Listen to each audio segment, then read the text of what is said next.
I call the meeting back to order, and I'll take the chair's prerogative and ask a few questions to our guest, Secretary Buttigieg. Thank you, Mr. Chairman, for being here. It's great to see you again, my fellow recovering mayor there.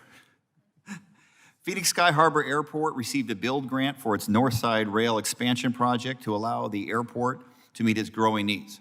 However, as you know, a series of challenges stemming from various departmental requirements have hindered progress, and as a result, the airport is seeking to scale the project to focus solely on the 24th Street overpass.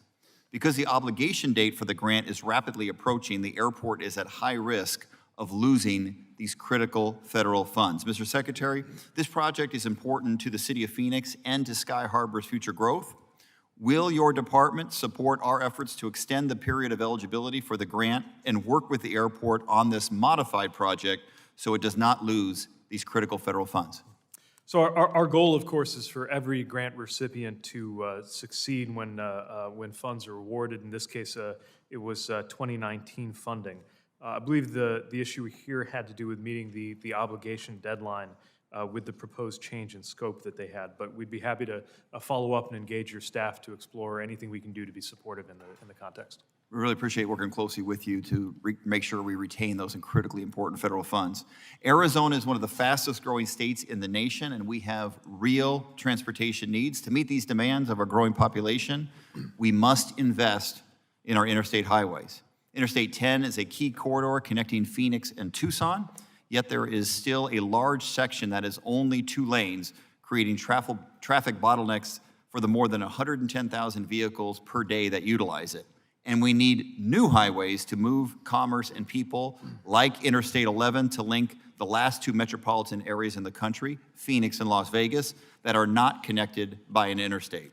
Arizona has committed resources to the next phase for the environmental work for Interstate 11, and is investing $400 million in Interstate 10 to expand capacity to address safety concerns, improving the movement of goods and people, and to increase access to the Gila River Indian community.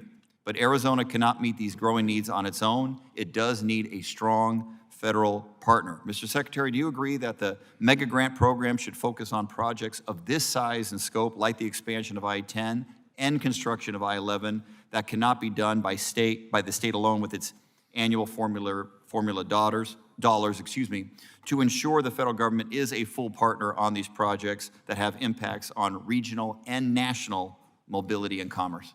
Thank you. Certainly the intent of the MEGA program and our goal in administering it is to make sure that projects that are too large or too complex in their scope to be supported through traditional means, very much too large to be shouldered by a state alone, get the federal support to help see them through. And so while taking care, of course, not to prematurely comment on any application, I would certainly say that we intend to be supportive of as many qualifying projects as we can, knowing that the scales that you see with some of these efforts are exactly why it was necessary to have an additional source of funding as provided in IIJA over and above what we've had to work with in the past.